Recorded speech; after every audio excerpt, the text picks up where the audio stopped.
Welcome to another episode of Home Sweet Home with Russ McClellan and Friends.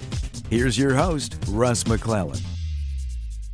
Hi, this is Russ McClellan. Thanks for tuning in to Home Sweet Home with Russ McClellan and Friends. And one more time, I'm going to do this 3 segments solo. And the reason I wanted to do today's show solo is I just wanted to talk about some things that I've been thinking a lot about. You know, we all know we've had an interesting time in the land of COVID for the last year. And, you know, as a real estate company, we have about 75 people now. We're growing rapidly. And we're looking at mindset as a major component of success. One of the things we've done in the last couple of years in our real estate business is kind of looked to successful people.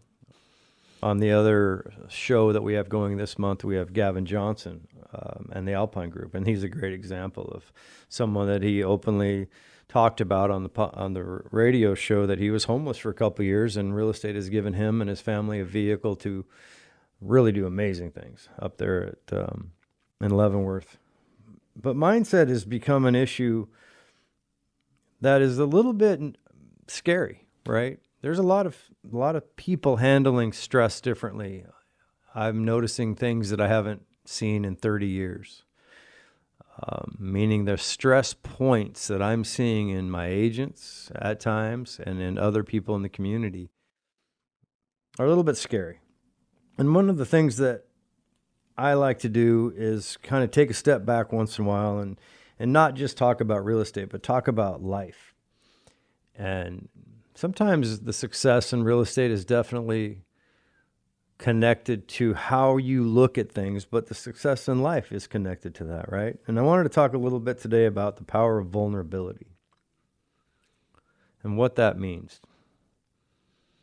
If you really think about vulnerability and the willingness to take a chance or the willingness to do something that doesn't have a certainty wrapped around it, it creates a lot of fear many times. And I wanted to talk about the impact of when people are vulnerable and they are selfless. What kind of impact does that have on people? And I want to tell a quick story about a person that helped me when I was a kid. And even 30 years later, I'm still thinking about this moment in time.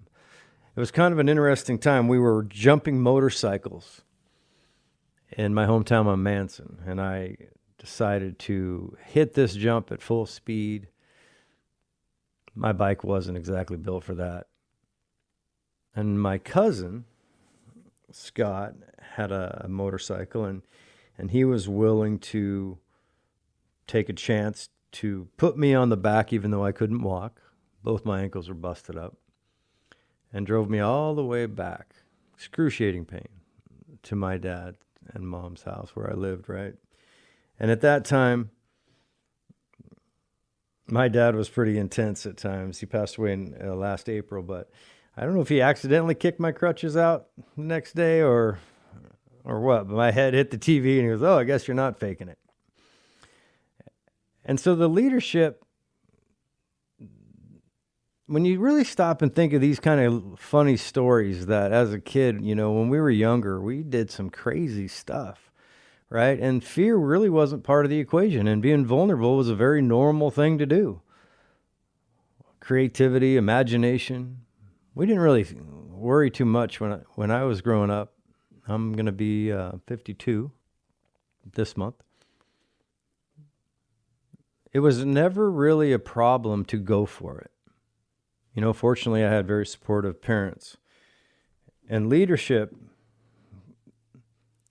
a lot of times, simply has to do with helping people unlock their fears. Their fears around the unknown, the fear of failure, the fear of rejection. But it all comes down to, are you willing to be vulnerable? Are you willing to be authentic?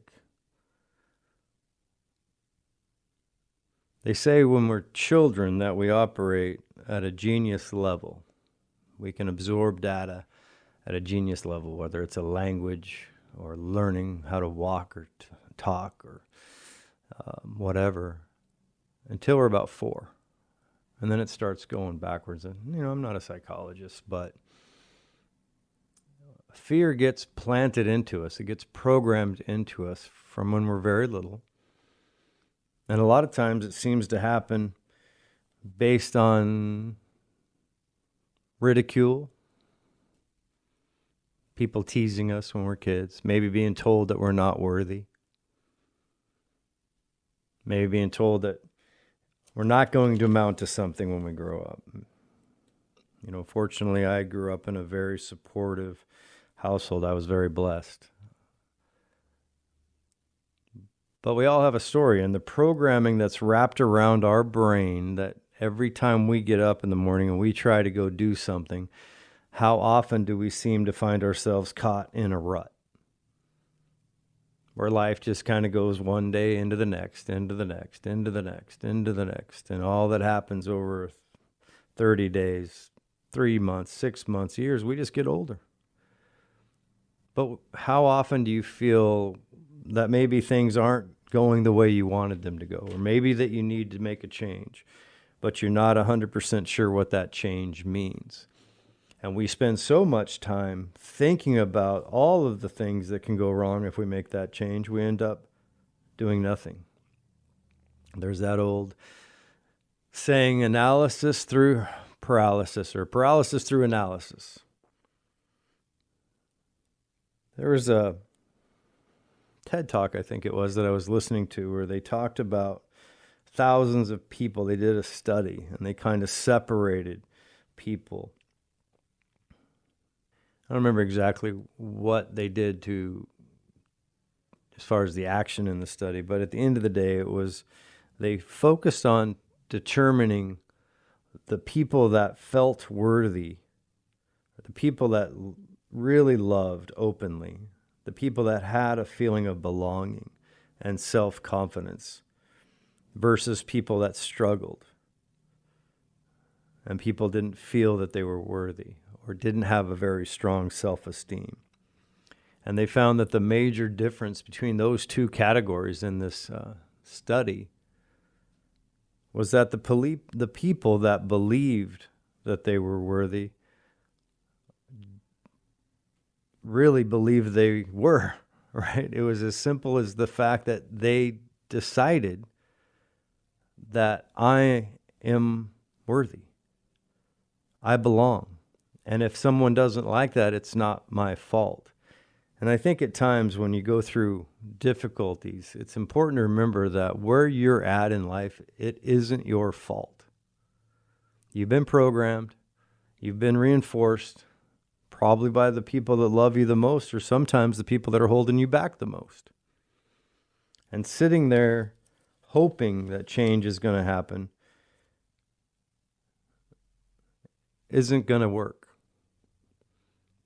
Again, because as you focus on all of the things that can go wrong, all of the things that have gone wrong, and your mind is so practiced at finding out what won't work, hypothetically, we really don't spend that much time focusing on what will, or how it might turn out perfectly. A friend of mine said that no matter what happens to you in the United States, for the most part, we're in a pretty good country. I believe the greatest country, where our basic needs are usually met. And that we have what some people say are first world problems. That doesn't mean that it feels good. I have met a lot of people that had a lot of money that were very unhappy. Had really nice cars, really nice houses, and were very unhappy. I was one of them. And then life has this way of humbling you. And I went bankrupt. And then I personally had to work hard at figuring out, why was I not happy? This seems kind of funny when I look at it now, years later. But after the Great Recession, I had to look back, and I spent several years just trying to figure out when I had all the money, more money than I thought I would have ever had, and beautiful cars and motor homes and lots of houses and all the gadgets that a person could even hope to have, I was miserable. It took me a long time to figure that out. And for me personally, I had to look back and realize that I wasn't spending enough time being grateful and living in gratitude. So today, and I'm going to talk a little bit more about it in this next segment about gratitude and how gratitude can be the answer to that time where you're not feeling too good, that time when you're not 100% sure what to do. Just maybe, just maybe, being grateful for what you do have instead of focusing on what you don't will help. All right, we'll be back in just a few minutes with Home Sweet Home and Russ McClellan. Thanks for tuning in.